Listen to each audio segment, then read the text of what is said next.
When I share with people the details of how bad my drinking really was before I quit, the heavy binge drinking I was doing, the habits I had, and maybe start sharing some war stories of what it was like before I quit, a lot of times I get met with a response like, why would you drink that? Why would you want to do that? Why would you drink that much? Why would you let it get out of control and get to that level of drunk?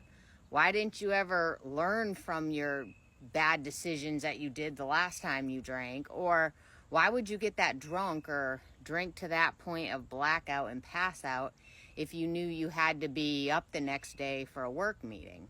Just kind of a disgust thing. Like, I don't understand why anybody would drink that way.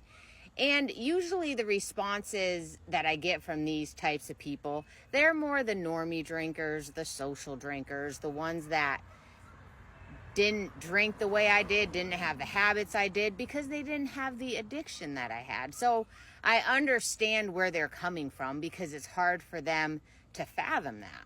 But the truth is, I didn't start out drinking that way because for me, my journey into alcoholism, it was a progressive thing. It was definitely a slow fade. As a matter of fact, I remember at one point in my life looking at people who drank the way that I drank before I quit with almost a little bit of judgment, thinking, why would they drink like that? Don't you feel horrible all the time? Why would someone start drinking at 9 a.m.? Just things like that. But honestly, at the moment, there was some ignorance on my end because I didn't understand an addiction like that to alcohol because I didn't have an addiction like that to alcohol at that point. But for me, it started innocent. It started with that whole mommy wine club thing. A glass or two of wine here or there, maybe 1 or 2 nights a week.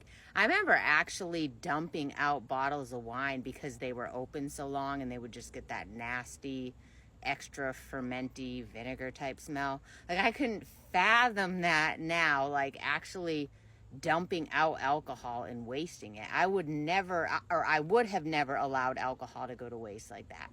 But that's how it started for me. I wasn't this full-blown alcoholic from the first time that I drank. But as life happened, stress happened, kids got older, I learned that alcohol made me feel really good after a stressed out day. And I remember at one point earlier in the day, I would start thinking, oh, I can't wait to have a drink tonight. And I think that's where it started to take a turn for the worst, was at that point when I started thinking about drinking at like noon while I was at work or wherever I was. And I loved the escape it gave. I loved the relief it gave. I felt like I could shut my brain off. And like I said, the stress was there just from life. And so I was like, hey, this is a great way to cope with stress. And in the back of my mind, I didn't at all think there was a chance I would ever become an alcoholic or I would ever become like those drinkers that I used to judge. Well, 1 or 2 glasses turned into a bottle, turned into 2 bottles, turned into 3 bottles, turned into a box of wine.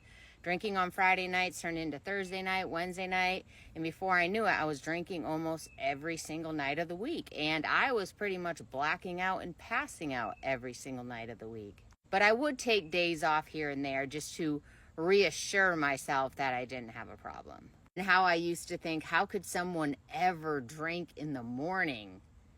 But yet, there I was. But yet, when I was doing it, I just was able to justify it and make it sound somehow normal or rational because I have these things to do and I need to be able to get through those, and I can't be having a hangover, or I can't be sweating, or I just would justify everything. But there I was doing the very things that I said I would never do. And I slowly compromised my morals, my values.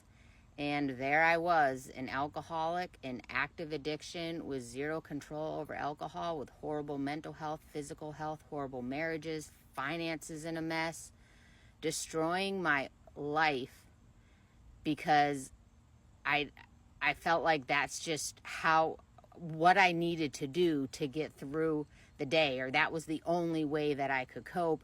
And all the while trying to convince myself that I didn't have a problem and somehow my drinking was normal.